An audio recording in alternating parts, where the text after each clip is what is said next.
Caesar produced the gifts they give.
Yo, GM everybody. We've got a special show for you guys today. Gunlock couldn't be here, but we will do as we can without him. We have a very special guest on today. We had him on before, a few months ago, before or right as Grand Arena was kicking off. And so he's here to talk to us about how it all went down, and we can just catch up about it. So without further ado, welcome, Bruce. Or Bros GM. Are you saying that I was a backup replacement to Gunlock? Or No. That was just my third inner person? that was just my inner insecurity saying, "Oh shit, I'm gonna have to do this on my own this time." Gotcha. Like, You I had to can't- do it on your own last time. Oh yeah, that's right. But You had to do it on your own last time, and your computer oh uh, yeah. turned off in the middle of it. It's good news, Bruce. Oh. Good news. It has stopped doing that. I think I've identified the issue. I was plugging, I think it was my camera or something on one of the ports at the top of my computer, the front of your computer. And that was just that alone was making it glitch out. Did you build it yourself, or? Yes, yeah.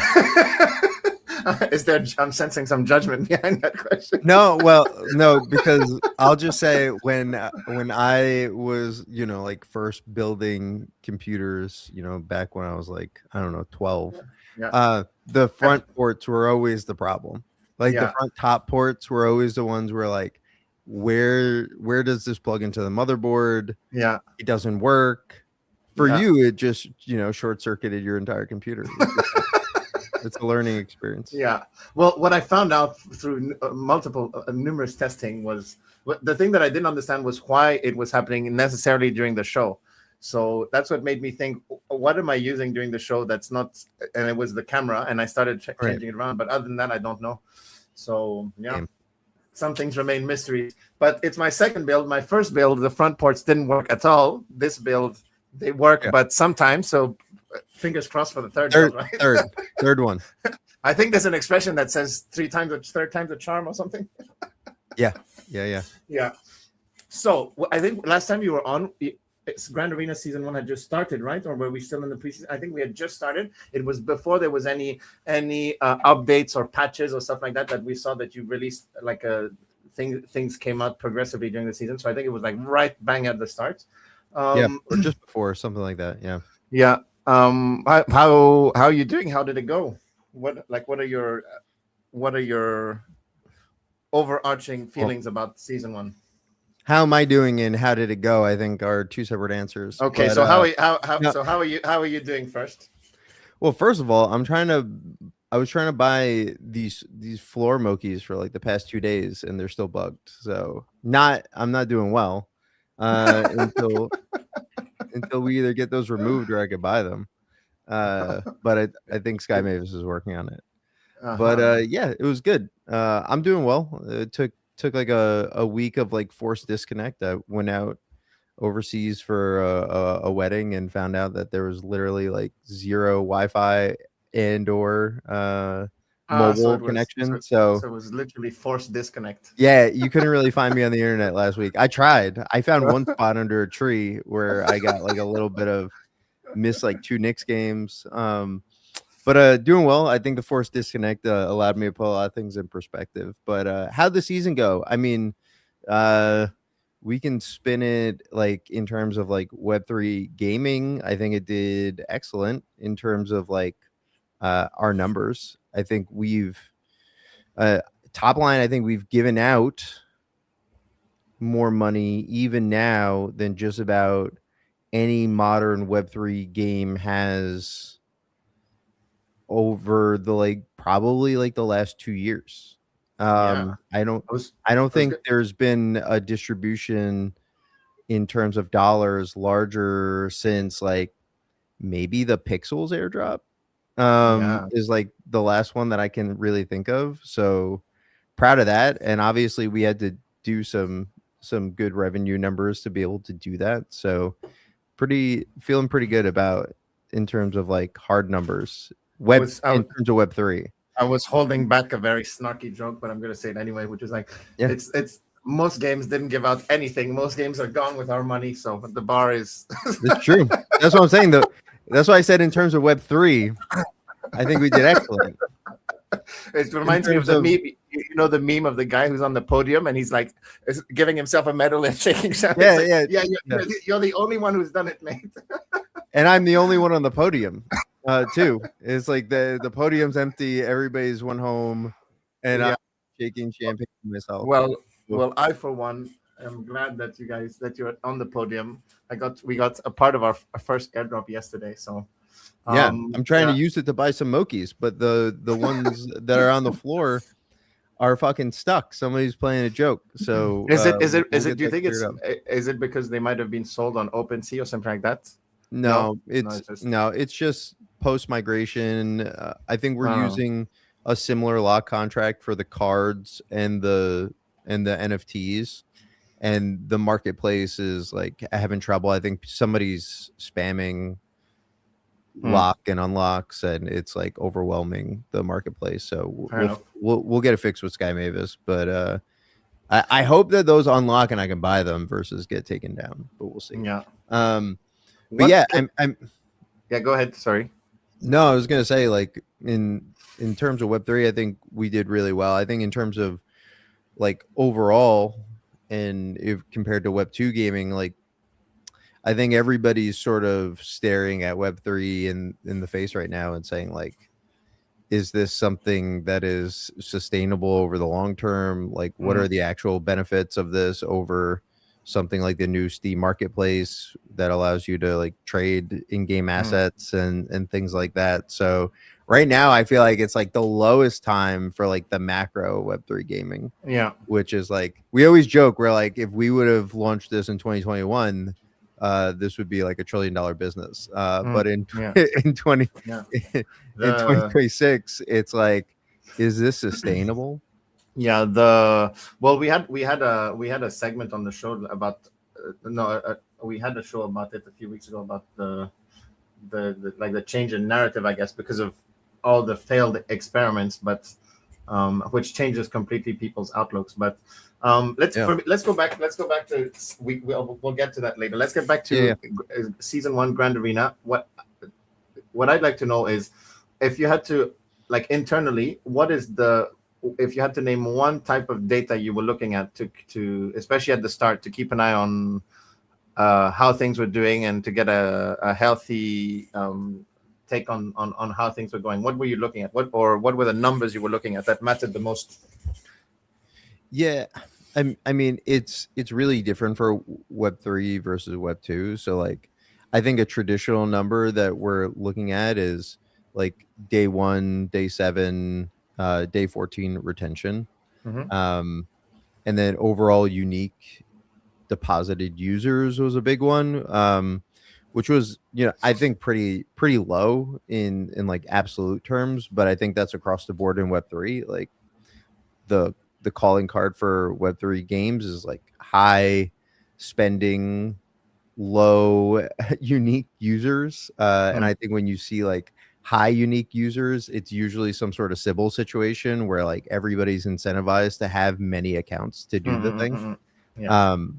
Like, I don't know, if you look at something like Hyperliquid, I think and don't quote me, at one point I checked and they had like 10,000 users or something on it. And it's like, that's not a lot, No.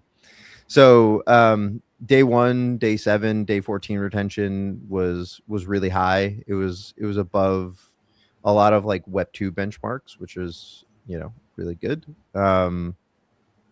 And then just our overall deposits per day, like are people coming back and topping back up and playing, and that was pretty exciting to see. So I'm looking at our retention. Our day 1 retention was like 42%, which is like pretty good. Like elite iGaming was like 42%, so we're like right on par with that.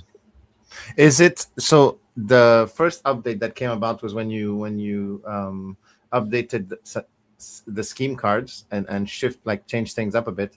What is it?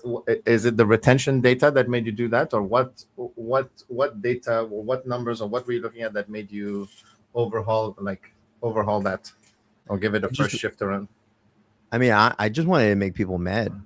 To be honest. I just wanted to like change things in a way that would upset people and make them sort of like have to change their strategy and get new cards. So that was mainly the vibe I was going for, which was like, what are the moves that we could do to like increase the amount of discontent in the Discord?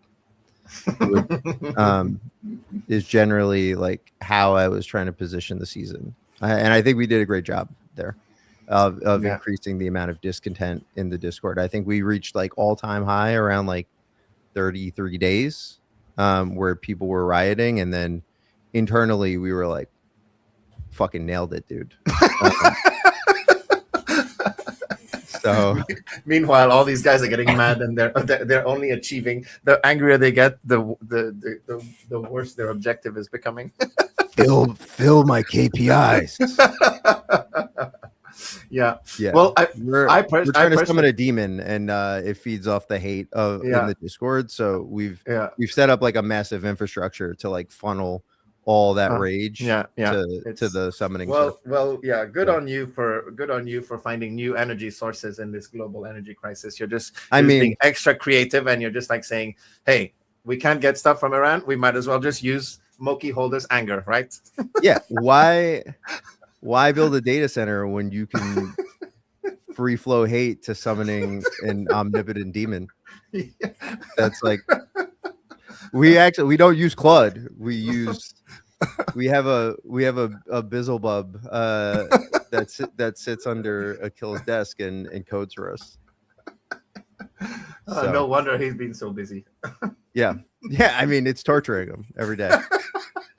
I did feel like he was. I can feel that his soul is being torn apart every time I talk to him. But that you think it's me? You think it's just me? No, it's not. It's not me. No, I thought it was just. I thought it was just the work, but no, it's more than that. The all-knowing demon feeding off of him.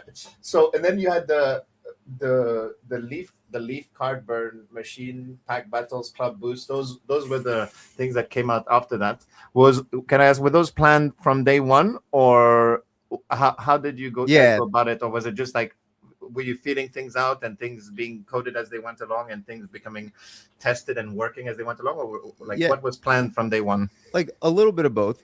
We knew that if the number of packs open per user starts to climb, like we need a way to sort of cut down on the amount of cards being used, because like the user can't create as many lineups as they're opening packs for, right? So being able to give people a way to recycle their cards was important.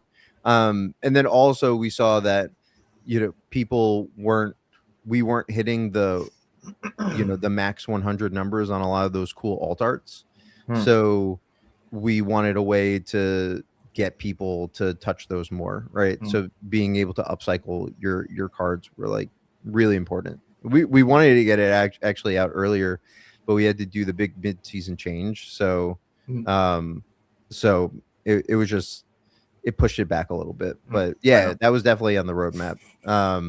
What it looked like sort of changed over time, but it was out there. I think it was really cool. I wish we got even more alt art out. I think we still can. I mean, everybody still has their collection in the Leaf Machine. I think do it. So there's still a lot more in there. Yeah, like in the real world, it's not because a certain place that can't be used competitively anymore that the packs stop being sold. The packs stop being sold, and people stop collecting, right? So, And I wanted to know, was there a moment, can you think of a single moment or like a particular moment where, and it could be after a balance change, but even just anything in Grand Arena where you were just like, because of the metrics and whatever, where you were just thinking like, holy shit, this is working. Like this is getting exactly the reaction you were hoping, or hopefully more so, whether it's expected, unexpected. What comes to mind when you think of that? Was there a specific thing where you were just like pleasantly surprised by how engaged the public was with it? Or the player base? I think a lot of the shit talking about like my Moki in particular was nice. Like people telling me that Mosey is the worst ever. Like Mosey needs to be respec. People like sending me suggestions on what to respec him to so they can actually use him in contests. I think that was cool. Like a lot of what we wanted to do was the social contracts between people who are training Mokies and the people who are playing the Grand Arena game. So I think a lot of that shit talking was cool and was like, yes, that's what we wanted to see. Adding new champions and the impact that had on the meta and like jump starting like dormant accounts. I think that was really cool to see in live service on like how we could reactivate users who are I see the Mosey Haters Club check-in. It's like thanks, John. So like reactivating users, getting people to come back in and play the new content. I think that was cool to see too, right? Especially trying to build like a live service product. It's really important to be able to introduce new content and have people like play it and purchase it, right? Everybody's like, don't change it mid-season. I was like, well, what do you think we're doing here, guys? We've had so many poorly performing live service teams over the course of the history of Web3 that nobody remembers that you can like add content to games like while they're being played. It's true that it was a bit of a shock where you're just like, wait, can they do this? Right. It's like, is this moral? It's like brother, is like fucking put my hand on your shoulder. It's like it's a game. Like what you want me to not add content to it? Like oh no, don't give me a new map in Halo. I just learned all the other maps. This is unfair. Like, dude, fucking come on. Like, but I think it comes from a lot of the history of Web3 gaming, of like teams like not being able to ship new content during a season, like there being no content for multiple seasons of games, like no new content. Like it's not having to stop everything and then make changes for 3 months and then come back with something is like, it's not it. No, I mean that's why. I mean, it's kind of like why we are where we are, it's, and then we're the victims of that circumstance, because even by being uncomfortable with that, it's proof that that we've been like formatted to by our conditions, right? Of not, because it's gotten to the point where maybe at first we would have been asking for it, but it got to the point where we were just like not used. And I say we, like as a global community, I'm sure there's like as a whole, I'm sure there's always these vocal people, of course, much more noticing. So that it's not saying that you guys don't exist, but it's more, I'm more talking about as a whole, the community just like being lulled into this sense of what is now the new norm, so much so that you like don't it's like a bit like being in a semi-abusive relationship, right? Where you're like your sense of what's normal is completely warped, and then you don't. It's like I don't want to go outside. No, and there were people like, yo, switch it up. Like we'll figure it out, right? So there were fives of those people in the Discord, but there always is, but it's more as a community to notice exactly what you've pointed out, which is like, and I think you're spot on with the cause of it, which is as the environment changes, you have to be wary to like not get too comfortable, especially if you're not getting the outcome you want. And I mean by that like Web3 gaming. So right, and I think it's also pushing the financialization to the forefront versus the game, or keeping them neck and neck in terms of importance. Is like when people are feeling that way, it's because of the financialization aspect, right? It's because of like, hey, there's like money on the line here, and like I figured out a strategy or something, and like don't mess with my money, right? Is sort of like that internal thing, and it sort of overrides the concept of like game development, live service games, etc. So and so it makes it hard, and you can understand why certain games were like listen to the uproar whenever they attempted those things, because it is scary. But ultimately, if you've got an edge over the rest of the community on one thing or a certain thing, these changes are good. because it means that it gives you a new chance to like outplay the whales or things like that, or to outplay people who figure things out.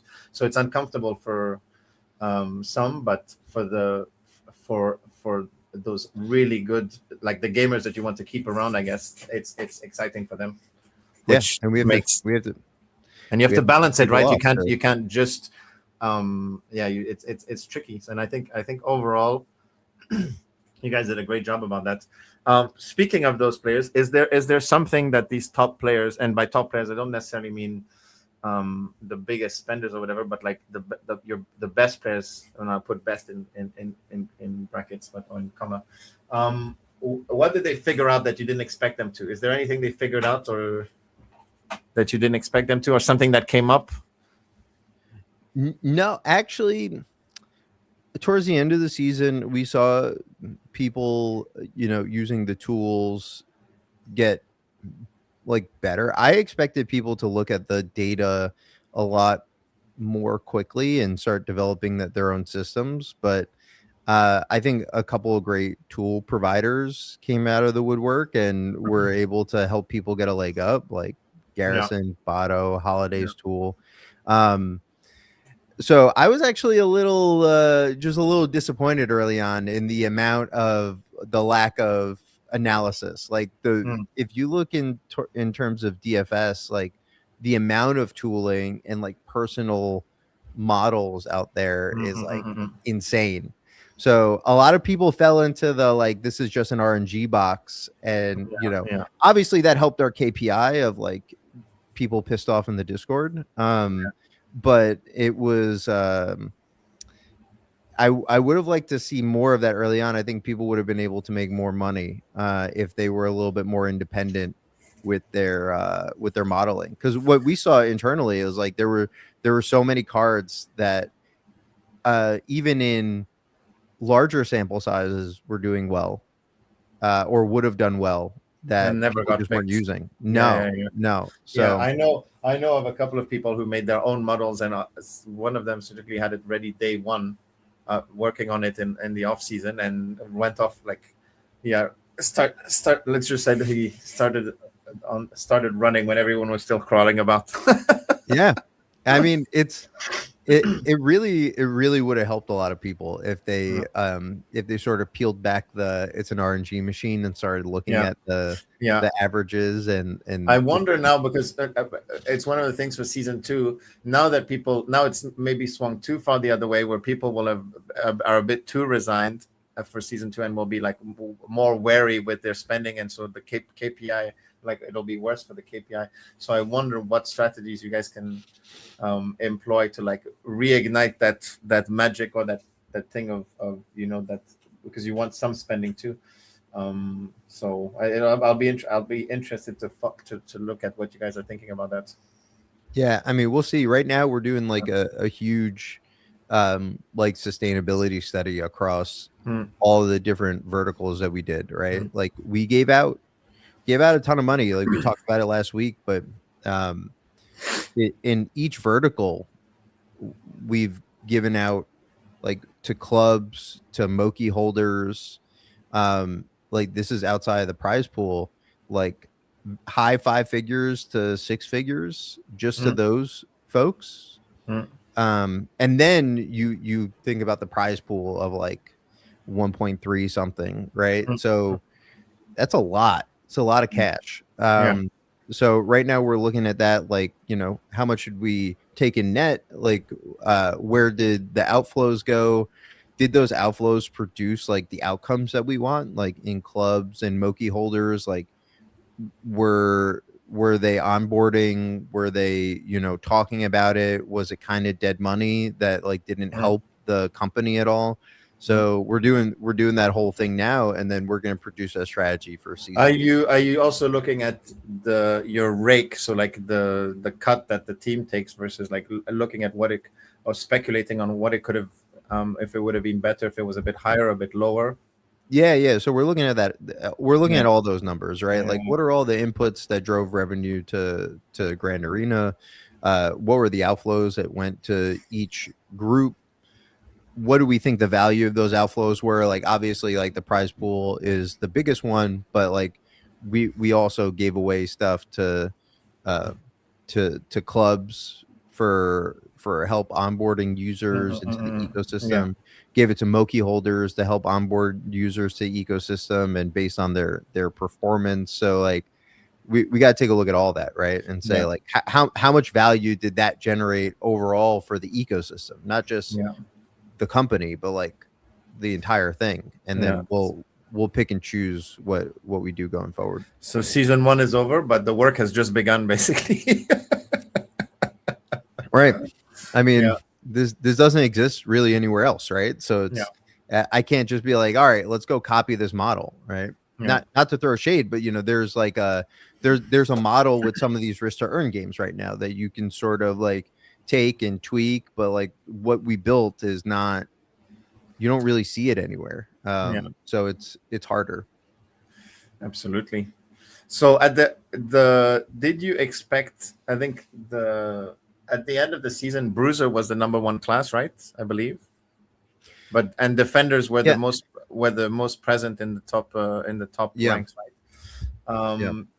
Was the meta that ended up emerging, was it the game that you designed?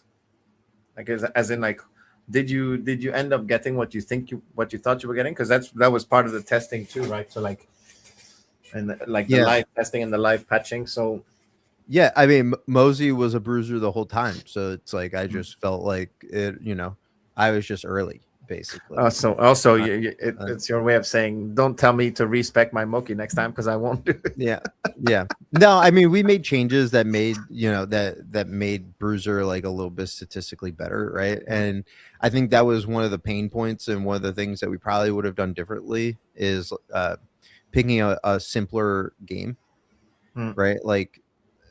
Moki Mayhem is like a clever, interesting game, but it's very hard to balance for like daily fantasy, right? And it's hard to balance for gameplay, right? Like there's 3 objectives going at any one time with 6 AIs all thinking at like a bunch of steps per second on what to do, and shit gets crazy, man. Like when they have to decipher through 3 different goals, like show me another game that is doing that at all, right?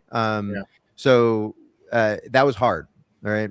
So when you make these tweaks, it can shift the meta pretty heavily, and there was never going to be like a 33% win rate amongst all of them. We didn't want that. We didn't want it to be like a 3-sided coin flip, but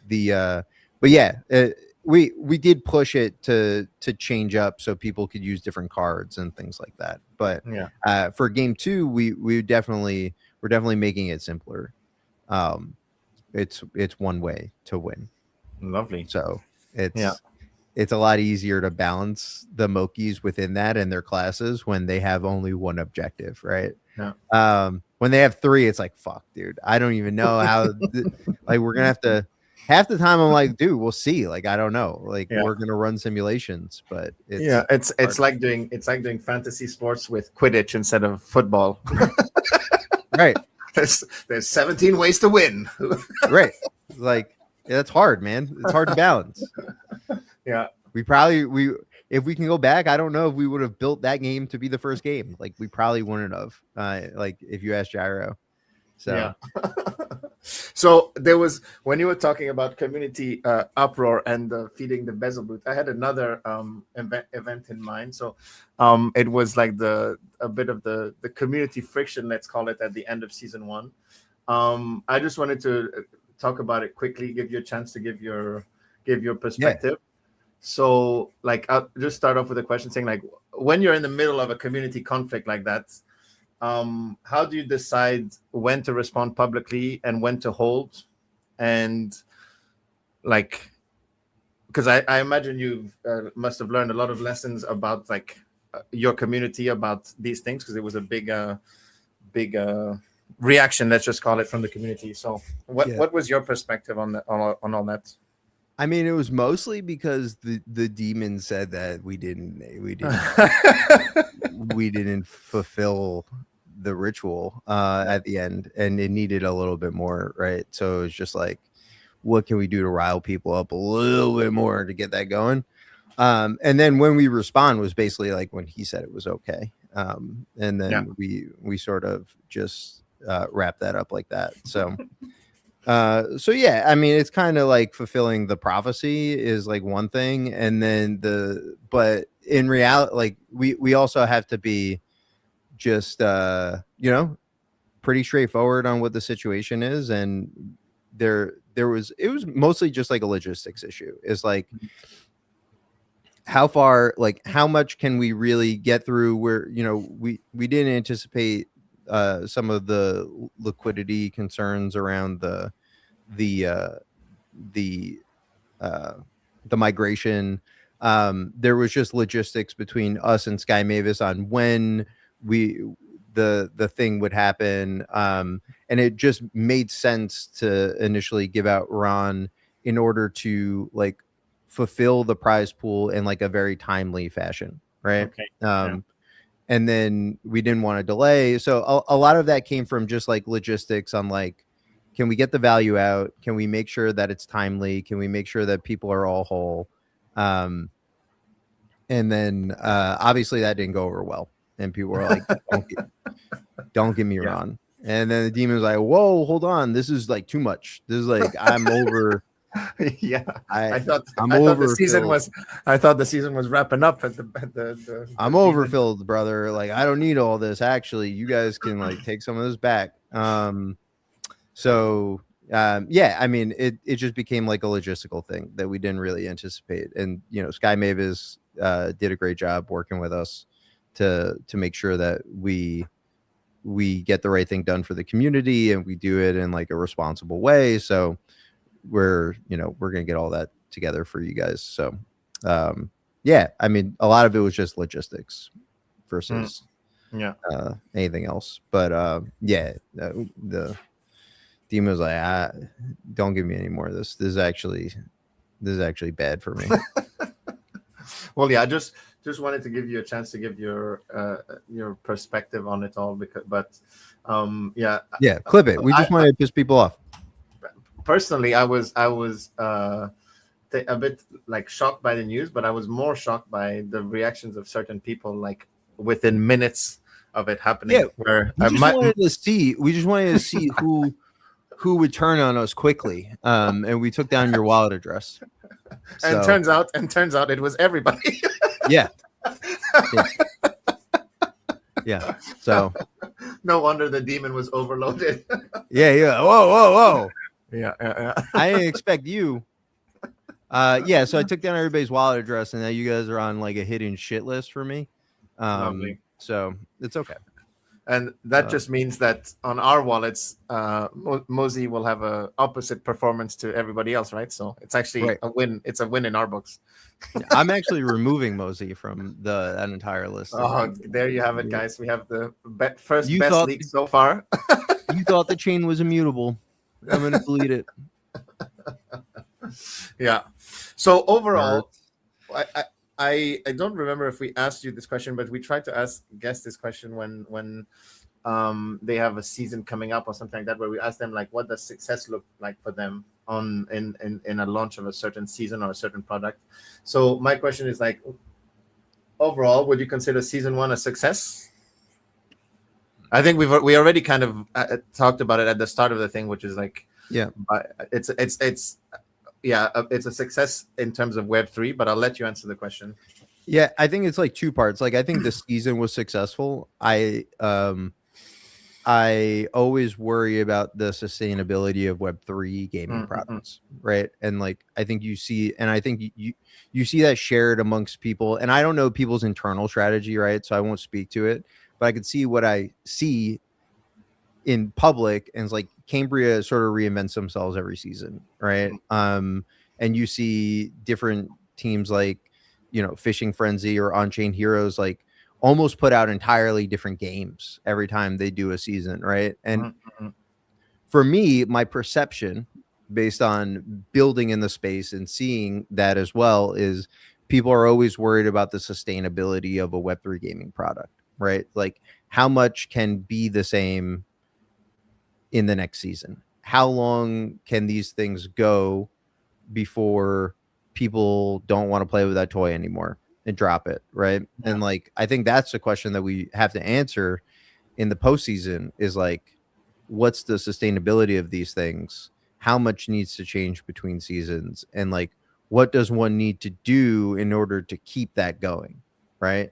Because I think it's going to be very rare that you see like another run like Axie with the scholarship model, right? Mhm. And I think that funded and extended a lot of the lifespan of that game, right? So without that, how do you continue to be able to produce and have a business? And that's a question that we have to keep answering. And I don't think anybody has the answer yet, No. which is scary.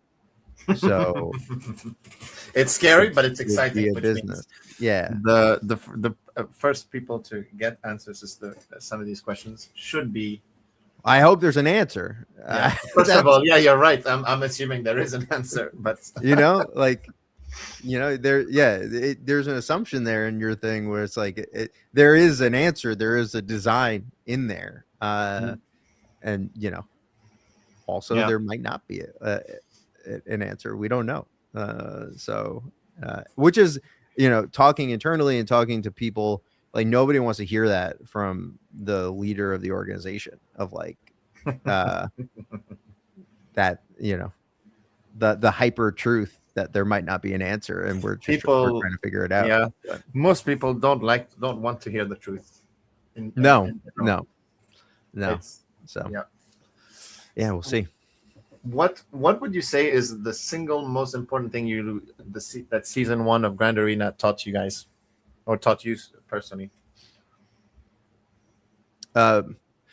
Besides how fickle the masses can be.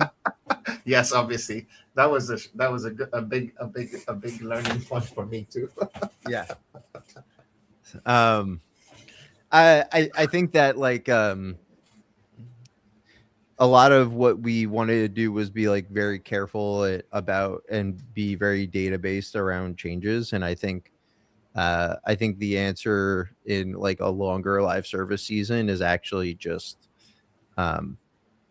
is changing meta and changing the despite what the masses said, like by the numbers, making changes and updates and tweaks is like very healthy for people. Does that mean there will be more changes, and should we expect more changes in season 2 than there was in season 1, or like the frequency, a higher frequency of changes? Yeah, probably. I mean, it would also be shorter, right? Yeah, that's why I changed it. Like that's why I changed the wording to frequency. Yeah, because that was me assuming. But so you're saying probably shorter too? Is that one of the things you? It would 100% be shorter doing another season. How come you guys decided to do such a long season? Was it because of the prize pool to make it? Yeah, because we're giving out $1 million fucking dollars. Yeah. I'm not gonna do a 4-week season for $1 million. What? I can't just play for one day and take my share of $1 million? Come on, Bruce. Like what the fuck, guys? So I think a lot of it was that it was like we had a pretty large prize pool, and we wanted to maximize the time and attention that we were getting on it, and doing a longer season made sense. I think we probably would have broken it up into smaller tranches in hindsight, and that's something that we definitely learned.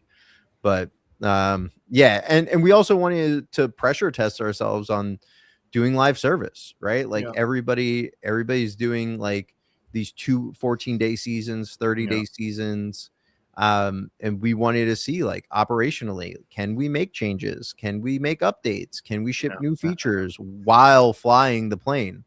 That's really important for us to test ourselves and see like how much can we get done in the 90 days. So for us, it was also like an internal challenge, like can we actually do that? So there's the next game you guys are working on. There's also season 2 of Grand Arena. What happens now after season 1? What's the whole? Tell me a bit about the road forward from here. Yeah, I mean, what we're doing right now, obviously, we have a couple of things going on. We're finishing off development on new card art, which is fucking sick. If you haven't been in the Discord Yeah, I've seen. and seeing, I've seen. I've seen. I haven't seen it in the Dude. Discord, but I've seen Cairo post some of the new art, and I'm like, holy shit! dude, it's insane. Like Rachel, Deli, Ruby, Junie, like absolutely cooking. Like holy shit. It's like season 1 was like really, really good. Like I think the season 2 art is like in overall better. When I look at like the stickers, the overlays, like I was showing shit to Sean yesterday. He was like, dude, what the fuck is this? So we have that. We're finishing off the development on game 2, which is like we'll call it like a soccer like game, where it's 2v2. Mokies are, attempting to pass, score, tackle, and get the ball out of the other Moki's hands, and the most goals at the end of the timer wins. In 3D is nearing like end of development, so we're doing like AI training. Finishing off some of the 1-of-1s is like our major focus right now, in getting those done in 3D. So those irons are in the fire. And then in terms of season 2, like right now we're doing the sustainability study, right? Of like, where did the money come from? Where did the money go? What was how successful was us handing out that cash? And what did it produce for the ecosystem as a whole? Right? Like it's one thing to give somebody money, but like, again, are we giving it to the right people for the right reasons? We're doing all that right now. And then we're going to come up with our docs for season 2, and we'll get it out when it's ready. So, but yeah, I mean, we're close to completion on both of those things. I think it's more about like integration and design around a season that's important right now. But yeah, I'm really excited about the card art. I think I just got new card art I'm looking at in the art channel right now. It's pretty sick. I'm gonna go check that out too. I have to call a number back. I'll explain a little. Out. I'm losing the slack, buddy. I'm losing the slack. Give me a couple of minutes. I'll explain later why it's so urgent. Yeah. Oh my god. Does Stark have I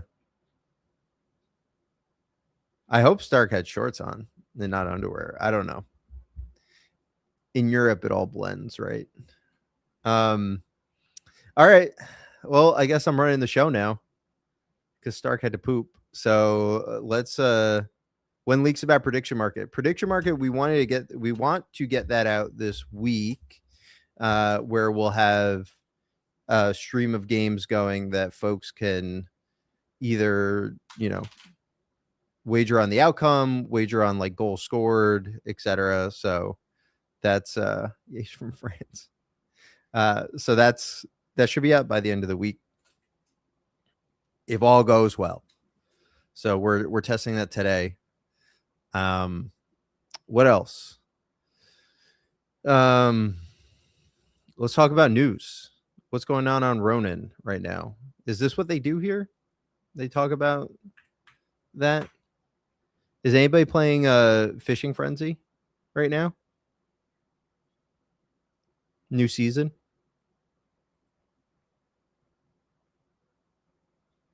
No?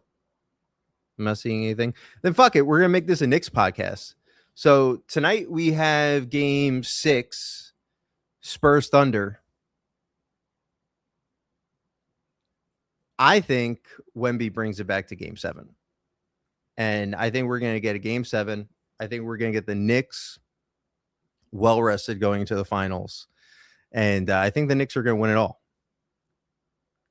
So the show probably got more interesting there when I left, but no. Did you have to poop? No. The guy. No, the guy. There's a neighbor just before the show. I was taking my dog out before the show, and one of my neighbors, who's like an 85, 90-year-old guy, had like scraped his car or got in a, like leaving a parking lot, scraped his car or whatever, and he needed somebody to call. He doesn't have a phone. He needed to call someone to come get his car to go fix it because it couldn't start, couldn't move. And so even now the guy's coming, but the old guy didn't even have a phone number for me to give. So yeah, The old neighbor excuse. But this guy, Did you onboard him to Grand Arena?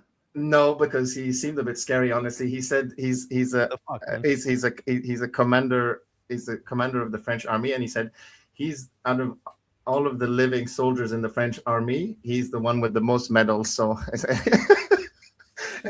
and after I helped him, he literally just said, he told me 3 times. So the third time he just said, remember, if you ever had any problems, you know where I live. If ever you have anybody that causes a problem in your life, we know how to deal with those. I still have my contacts. So, yeah. Matter of fact, don't onboard him to Grand Arena. That's not the type of dude that I want with Discord. But also, yeah. You want those empty threats in Discord. You don't want those Right. real fucking. Right. I don't want actual plans and strategy associated with the Discord threats. Yeah. So I need nerd talk in there telling me that I suck. Yeah. Wow. Okay. Fair enough. No. Actually, I would have found a better excuse if I had to do that. Don't worry. So you spoke a bit about like you ran a little tiptoed, so I was like, he definitely has some poop. No, that's just how I run. Yeah, that's okay. So you spoke a bit about season 2. What can you tell us about game 2? Or maybe you did while I was away a little bit. I did when you were there, but I think you were getting ready to salute your neighbor. So, yeah. I mean, it's a soccer game essentially. I thought that was the changes for season 2. What about? So I assume when I started hearing, because I haven't really been active in the Discord in the last few days, but like, what about? I thought the prediction market was the game 2. That's a new game mode. Okay, that can be plugged in over the content, right? So like pack battles, draft, contests, prediction markets, they can all be played over any of the content that we produce, right? All the content just like slides in, and then you can use the game modes over it. So all that stuff is agnostic, like it just works game to game. Nice. Okay, it's pretty clear. So the new game content is a soccer game. Nice. Okay, cool. Was this already kind of announced, or did you kind of leak it here? We did talk about it in the fireside, and the Gyro did, but this is probably the first time that we're talking about it. We did put some leaks though on Twitter of like different little assets here and there. So you could definitely tell I was distracted by something when I didn't react to you saying that. I was like, fucking great host, Stark. Yeah, fan-fucking-tastic. I give him what he's asking for, and he doesn't even. It flies right over his fucking head. This guy really has to poop. It's the allegations aren't going to leave me now. No. I think last time you were on, you had mentioned something about hoping to make for game 2 to be released before season 2 of Moki Mayhem Grand Arena. Is that still? Yeah, fuck that. No, absolutely not. Well, this is why people never give dates and welcome to production. No, it just doesn't make sense. We wanted it would have been fantastic to be able to like break up the season a little bit, but we were delayed on doing like kicking off 3D assets, mostly because we were working on all the mid-season stuff. So that would come out if and when season 2 drops. Okay. What? So, do we have? Do you have a tentative date about the next of season 2 when it could be, or is it still nothing in the cards yet? No, I think it depends on just like what the lift looks like after we do our design session on like season design, right? Yeah. Like how much different does it look, right? To improve. If it's not a lot, then our timelines get pushed up. Before GTA 6, yeah, I would assume, yeah, if we're gonna do a season 2, it would be before GTA 6. That got pushed back to May of next year, right? No, it was May and now it's October. No, something like that. It was supposed to be released yesterday initially. That was the first date given, or one of the dates given. Then it got pushed back. Okay, yeah, I guess you have to analyze all that data you were saying, do the sustainability assessment, and then from there take those and decide how you're gonna design the rest. Yeah, I wanted to do a lot of that last week, but I didn't have any fucking service. Sorry, you had to enjoy a wedding. I know. Jesus Christ. No, it's good to take a break sometimes. It can also even give you a bit more perspective to take a forced break, even though it doesn't feel like it in the moment. No. And you guys was a well-deserved break. So how can I ask how involved will the community be in all this, the design for the future, given all this data? Because I'm assuming you obviously have to keep things close to the chest, but also you like having the community involved. So I think definitely not like a pure democracy vote for sure. I think if the rewards fiasco taught us anything, this is never going to be democracy. Right. That I think that is a Web3 pipe dream, and why DAOs don't work, and it definitely will not be a pure democracy. But there are people who like genuinely care about the ecosystem that share their voice, and I'm listening to those people. And I won't tell you who. So everybody keep sharing your voice. Just know that I'm selectively listening to you. Yeah. But if you're saying useful stuff, Bruce is listening. Yeah. So like keep sharing that stuff. Like again, like I give huge shout outs to Cairo. Like Cairo generally enjoyed playing like the Grand Arena platform, and he had a lot of good ideas on like game modes and things to spice it up. And I listened. Like pack battles came from Cairo, right? Yeah. So these sort of things, I'm definitely keeping an eye out and pulling the stuff from people who genuinely want to see the ecosystem improve. But as a rational actor, a lot of people are working for their bags, right? And like everybody has a bag. Grand Arena has their bag, the player has their bag, and then there's a collective bag that helps everybody when it gets better, right? And it gets bigger. So we're the community will definitely be involved, but it will not be a pure vote on how things work. Nor should it be. nor will I pretend it will be. I think a lot of ecosystems pretend like you control it, and it's like your voice matters. No, wait, that it actually doesn't matter. No. I mean, we tried it before, right? Like when we've done like community makes a game, and I love you guys, but you guys aren't game designers, right? And I think is what we found out at the end. We were like, fuck. Crowdsourcing this is probably not the best idea. Although there were some really good ideas in pockets, it's like pure democracy is a hard thing to. It's possibly the worst way to go about this.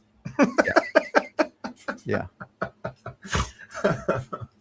So to close things off, I wanted to get your thoughts on to like zoom out a bit, step back, and as a long-term Ronin community member, get your thoughts on the L2 migration being completed. You're getting your thoughts on like the proof of distribution model.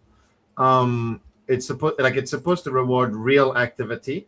Is that changing? Does that change how you build and what you're measuring? Is it changing things for you at all, or not? Or how are you viewing the situation? I'm definitely gonna give a non-political answer, and this is just my personal perspective, right? Mm-hmm. I think it rewards a lot of what the Ronin ecosystem needs to see for them to succeed, which is a lot of transactions, like on-chain transactions, volume. I think a lot of that is gameable. I think they're doing a decent job of like seeing what people are doing and trying to fight against that. It's personally not going to change how we build. Like the first set of rewards is like not big enough for me as a company to like pivot your whole fucking like it's just like that's not gonna make us or break us getting $18,000 a month or $20,000 a month. So like while it is a good reward for being a good steward for the network and making something that people create for like for a startup, it's not gonna be the thing that sustains you, right? Real users playing the game is what's gonna sustain you. So it's not going to change how we do things. And we try to do things in a way that's like pretty frictionless, that like reduces the number of on-chain calls. Like we batch a lot. We do a lot of like central contracts that do things so you don't have to hit the wallet every time. So we're going to lose on unique users. We're going to lose on contract calls. But overall, I think it provides a better experience. So we're probably not going to be the biggest player on that board based on how we like have our architecture and technology set up. So it doesn't excite me a ton, to be honest, because like to do it, I'm going to have to make you do like a unique transaction all the time or not batch or there's like a, and I may be getting some of this wrong because I haven't deeply looked into the documentation for it, but it's also not they're for me, but for small builders. Also, it feels like they're addressing some concerns and adjusting certain things. So even the metrics are I don't know exactly how much, but they're definitely changing as we go along, as they should. But it feels like it's at the very start of its potential. Let's say so. Yeah, like I saw Moa build something that was like gas. Like Gas Wars or something. And it's like, Gas Infinity. Gas Infinity. And I was like, all right, well, like if people are like genuinely playing it because they love that game, that's great. If it's just being done to farm rewards on the leaderboard, like that's a little perversion of the proof of distribution system, right? So I'm sure they'll figure that out. I guess it's going to be a work in progress. We'll just see how it all develops, right? Because it's good in theory, the idea, right, of just rewarding the right people in an autonomous way, but it's going to take time to properly achieve that, I think, because through a bunch of changes, it's like it's akin, I guess, to like kind of training an AI or something like that. There's a lot of steps before you get it to do exactly what you want it to do. I mean, listen, a lot of roadblocks. I respect anybody trying to do something brand new and different, and I also understand that it's not going to be perfect when it comes out, when it's brand new. Like fucking Grand Arena, guys. Like when you're trying to do something brand new and there's no roadmap for it, like you're gonna fuck some things up. So I'll give them the time to go figure it out. But right now it's not super exciting for me personally, but I think for a lot of people who want to start building, it could be the thing that keeps them, building.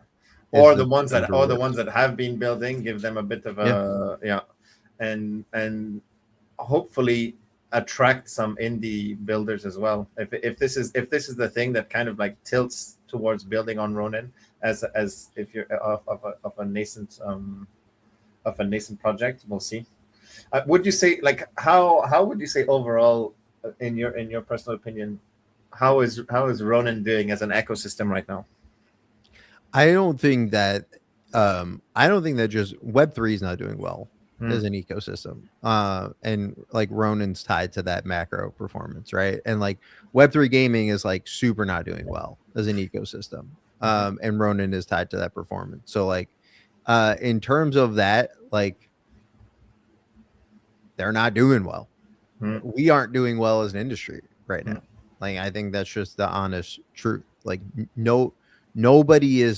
there is not one player that is making anywhere near the dollars of like a really good top 25, top 50 like mobile game or box product game or live service game. It's not happening right now. And then the question is why, right? We go back to the existential, like, is there a path that works? Like, is there a formula that just hasn't been figured out? Or is like the concept, stigma, friction, whatever you want to call it, whatever amalgamation of things that cause people to not end up in a Web3 game, like, is that just a thing that is forever? And I don't know. Yeah. Right. Still, Like you saw Project Origin, they went to Steam Marketplace and they said, why would I build a marketplace that I have to onboard people with a wallet onto or whatever when I can use the distribution of Steam and still get, the royalty? I think you can get like 10% on trades on the Steam Marketplace. It's like, okay, I don't know. I'm getting 8 on the Ronin Marketplace, I think, right? Like, and Steam has like millions of users. So like as an industry, we're gonna have to answer the question of like, why wouldn't you just use the Steam Marketplace? Yeah. What extra is being brought to the table? Tokens. Yeah. Actually immutably owning your assets. We found that nobody cares about that. Yeah. Or not many people care about that. I think a lot of people from 2020 and 2021 cared about that, which is why I got into this. I got into it because, I couldn't trade my Magic the Gathering cards anymore on Arena from when I was playing online. I was like, oh shit, I'll play Axie. I could like own my assets. But there's not a lot of people left from that cohort that like really want that thing. So I don't know. It seems like all the reasons you would want to be here are on the Steam Marketplace outside of tokens right now. So we have to answer, why would you not use that? And if we can't answer that, then we don't get any more users. You said like, hey, in the show doc notes at the top, you're like, reintroduce Bruce in case there's, for new people. And I jokingly said to myself, like, fucking what new people start? Like, well, that's why I skipped. That's why I skipped the introduction. I didn't even mean to, but now that you mention it, what new people? Well, it's at, as you said, like at the time where sentiment is at the lowest is arguably where the comeback stories happen, if they do. So it's true. If it does happen, this is the bounce back point. But we have to answer that question, right? Absolutely. Like, Steam just refreshed their marketplace. They just put a new coat of paint on it, and they're encouraging games to use that the way that like CS:GO did. And it's like, you're gonna have to answer that question, man. And if you can't answer that question, then you should probably be doing that instead. Which fucking sucks. Like, I don't know. We have a whole bunch of on-chain infrastructure. I want this to work, but you gotta be realistic sometimes with this stuff. Yeah. And part of why that's so difficult to think about also is because it's so many unknowns. It's not like there's the question is there pretty clear, and like what more is Web3 offering? Like why should people pick here over there? And for now, there's not a lot of answers to that question, right? I mean, for finance, I get it, right? Yeah. Like, there's a whole bunch of reasons for finance, right? And DeFi, and unfortunately, DeFi is in the shitter a little bit with some of these hacks and things like that, and the eve of Claude Mythos trying to tackle all these immutable owner revoked smart contracts running around the world. Like, that's scary, but like I could see a lot of use cases for that, and I did see a lot of use cases for Web3 gaming, but I'm seeing like less and less over time as somebody building in the space, which kind of sucks. I kind of hung my hat on this for like 5 years, so it is a little bit of an existential crisis for people building in the space, and we do need to either figure out the formula or say like, hey, actually we were wrong, right? So I'm not there yet, but I will tell you, like, I'm questioning it as a founder of like, do you guys really care if your cards were on the Steam marketplace, which they'll never be because of the type of game that we are, but like if your cards were on the Steam marketplace and you're able to trade them, and I don't think you can actually get real cash for them right now. So like as an end user, there's a little bit of a reason. Yeah. There. But would you But actually care so much? But most users actually reinvest that cash or whatever into the games anyway. Like very few users of your user base are outright profitable. Most people would be happy to like break even and have fun. Outside of the end of season prize pool, right? Like in season, withdrawals were being redeposited at like, I don't know, I think it was above 90% or something. Mm-hmm. So, and they were using the USDC balance. They weren't actually like doing the full withdrawal ticket and then going back in. They were just saying like, yo, just use my USDC balance for this, which was really nice to be able to have that feature. But that's a Web 2 feature, like that's not even a Web 3 feature. So to answer your question, if it was like directed directly at me about like would I use it, would I prefer to use it? Yeah. For me, absolutely. But the thing is, I'm somebody who's like, once you've used blockchain and stuff and like actively use it, I don't mean like just buy tokens on Binance but like actually once you actually use wallets and DeFi and stuff like that, it's like kind of like you see the light and you can't see things the same again. But the problem is, I liked how you described it in terms of like. But you're a 2020. You're like a 2020. Yeah, exactly. That's why I liked how you put it about it being different cohorts, which is exactly what it is. It's just there's different. It's like different generations, but it just sped up in Web3, right? And each generation has different needs, has a different event needs to have a different event to like kickstart their journey and all of this. And so that might be what needs to be solved, I guess, about like figuring out what'll make people want this if they don't want it already. And it needs to be every generation has their different motivating factors, right? And maybe there isn't. Maybe it's too much at the present time. Whatever they require versus what is, like how heavy the load is, how heavy the work is to do. But right.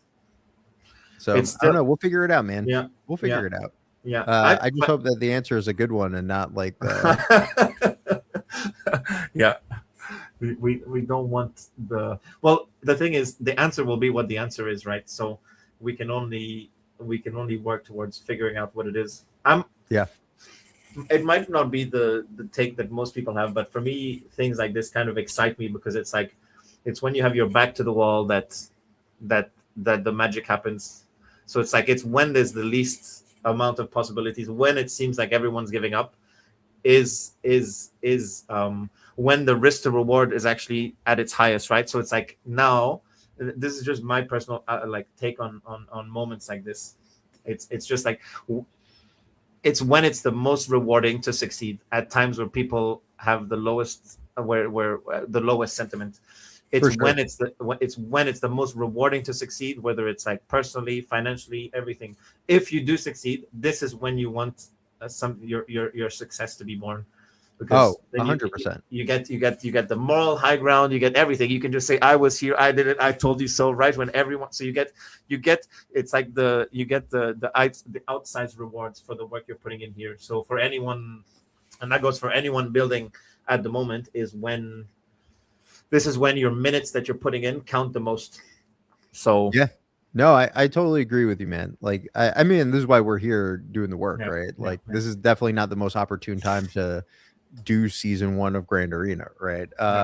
But we do it because somebody has to lay the groundwork.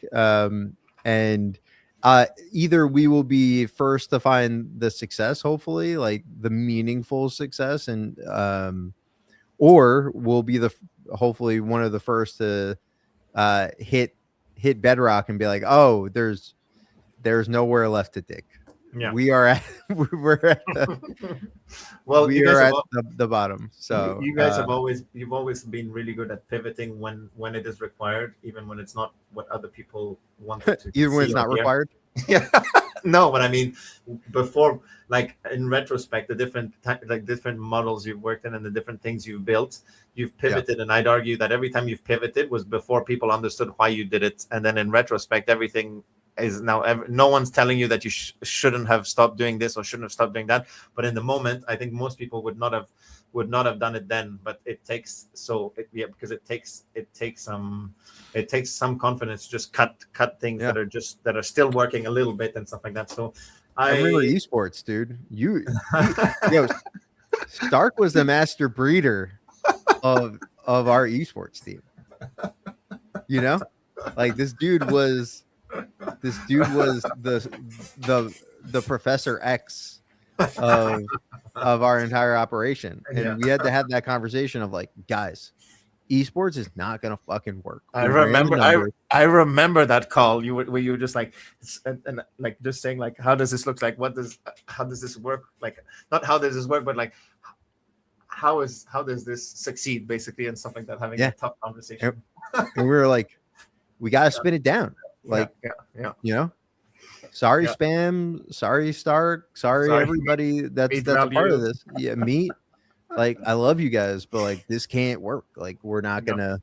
And then later, you just saw all the dominoes falling of like, you know, that was a fucking fun time, dude. See, I don't think I've ever been more amped. Well, I have been more amped, but I would give like a top 7. Yeah. And when Spam was in the finals of Axie Worlds, like I felt like a fucking like a real team owner, like an NBA team owner. I'm in the box, like, let's go. That was fun, man. Yeah, it was. See, this is what happens when you skip introductions. You tell people how we know each other at the very end. It's true. If you're still here, if you're still here, if you're still part of Web3, yeah. I've seen Stark at his drunkest. I mean, I've been drunk a lot. No, you've been drunker, but like at his drunkest at an Axie event in public, yeah, in public. Yeah, was it in Barcelona? Yeah. Or yeah. I think I remember. Which is the only appropriate way to answer that comment on that. Yeah. I think I remember. Yeah. Yep. No, those days were fun. Hopefully there's more days like that ahead. I mean, we can make them. We'll figure it out. Yeah, we will. We'll figure it out. Yeah. But, well, I don't know. Yeah, I don't know though. In terms of like Web3 gaming, that might have been the top. That might have been the top. And what a top it was. It was fun as shit. Yeah. Well, thanks for coming on, Bruce. I think really we went through everything I wanted to us to get through and more. And so I guess people who want to know what goes on next, what's happening next, just make sure you're in the Moku Discord. Holy. Shout out to Holiday, who peer pressured me into getting a display for some of the new card art. This is Mosey. Where the fuck is my camera? Okay. It's me beating me up. Which is just it's just like it's a very deep painting. It means there's a lot of but it's also beating with a pillow, which might explain why the work never ended up happening, because that's true. It's not exactly torturous, you know. No wonder you kept being bad if you were being hit by a pillow. There's sand in it though. There's sand in it. It's like when people fill the gloves with God. plaster of Paris. Yeah. Oh, so it's just kind in appearance. Yeah. Shout out to Rachel who did this one. Shout out to Rachel. Very sick. I still have to put it on the wall though. I'm so indecisive about like real life shit because I have to be a CEO all day that like I can't even think about where to put the thing on the wall. Yeah, I get done with the day and I look at the wall and I'm like, I want to make this. Is it one of those display things where you just have to put magnet strips? Yeah. Yeah. That's literally a display. Nice. So As you can see, I have a slot here. If anybody wants to send me a display thing, I'll put up almost anything you send me. I should you have a new Moki in your in the Yes, in the I have. champion slots? Yes, What's its name? Wait, let me find it. You don't know your champion Moki's name? I have a couple. No, but Holy shit, dude, you're out. Oh You're no, out. he's called I Am Kenough because he looks I Am like Kenough. because he looks like a Ken in the Barbie movie. I don't know if you've seen the Barbie movie, but it's pretty funny. What do you take me for? Of course, I saw the Barbie movie. Wait, let me find him. I actually have I missed out on a season 2 champion because week 1 of Grand Arena, my Yeah, you didn't lock your thing. I didn't lock my thing, and so yeah. Yep. Oh well. Too tough bad, so break. sad. Han, Yeah. let me see if I can show you your thing. Wait, holy shit! I'm so used to only playing Grand Arena through Garrison's tool that I couldn't find the name of it. Like in my head, I couldn't find the name of the website. Couldn't type in Grand Arena. Jesus. All right. It's my I Am Kenough. Yeah. All Let me right. find the bad boy. ID is 2767. That's not gonna help me, but thank you. I can share my screen, or is it something that needs to be shown? No, I'm trying to show you. I'm trying to show you your art. Ooh, let's go. But yeah, let me here do some other thing, like talk about something else. Okay. Fill the air while I'm looking for this. Holiday says the 10% discount using platform balance was chef's kiss. Yeah, there was a lot of little things, little tweaks that helped to keep people playing, keep people going. And there was a comment earlier about, I think it was from Sweet Potato, about the tool making things kind of harder to play. And it was true. Like I felt it basically, once everybody uses a tool, then the use of the tool goes away, right? And I think that's why we were talking with Bruce about, or Bruce was saying about like him, he was surprised not to see more independent not more independent tooling, because if everybody's got the tool, then your edge is gone.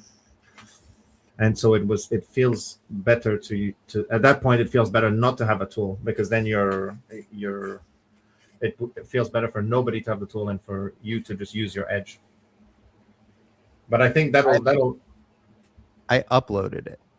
I don't know if you can. To where? You can. I don't know. Oh, there you go. Uh-huh. Oh my god. So cool. That's a part of a 6-part series. Nice. And I'll leak that. Fuck it. All right. Why not? Let's do it. Let's fucking do it. I'm gonna upload the entire not all the cards, but the picture. We've got the leaks for the people who stayed till the very end. This is Ruby's. So it's a part of that. So all 6 cards are a part of this whole piece. So it's so cool. Pretty sick. Yeah. Huh. And then I'll give you one more just because. Let's go. Feeling generous. Yep. Man, it's so cool. And then I'll give you, this is from Rachel's set of wood art. So we went back to like traditional Japanese wood art. No, that's so sick. Yeah. What I like is that it's also very different. I mean, yes, to the others, etc. Absolutely, like destroyed the art for season 2. Like it's really, really good. So excited to share that with you guys. No, it's so cool. Well, for those of you who stayed till the very, very end, you got what you came for. Some leaks, some banter, and yeah.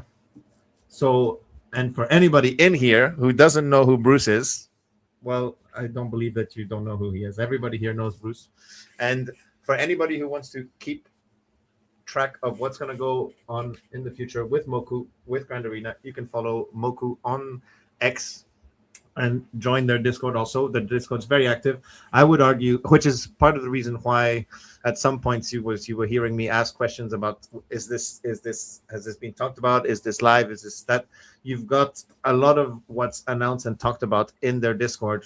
And so if you're active, you have a real edge versus it's not just everything is not just announced on Twitter for everybody to see. You've got a lot of the things that are talked about in the community, and so I think it's quite useful if you believe in this project, if you believe in the vision, if you liked a lot of anything that was said today. I think at the very least joining the Discord is the place to be, the place to start, and that way whenever you are pissed off, you can feed the demon, the Beelzebub. Please do. If you don't, he will take my soul. So yeah. So on that note, thanks for coming on, Bruce. It's always a pleasure. And we'll talk soon. Maybe before season 2, huh? Hopefully before, but maybe ramping up to that. And I'm glad you're back somewhere. I'm glad you're back somewhere with this internet, because I know how it feels to be taken away from that. Yep. So yeah. Thanks for coming on, Bruce. And thanks everybody. If you ever need anything, or if anybody's ever bothering you. I knew that's where you were going. Now I have 2 people saying that to me in one day. Lovely. Just know. I still know. Yeah. It's the plot of a movie with Liam Neeson. Okay. On that note, see you guys. Bye, everybody. Bye.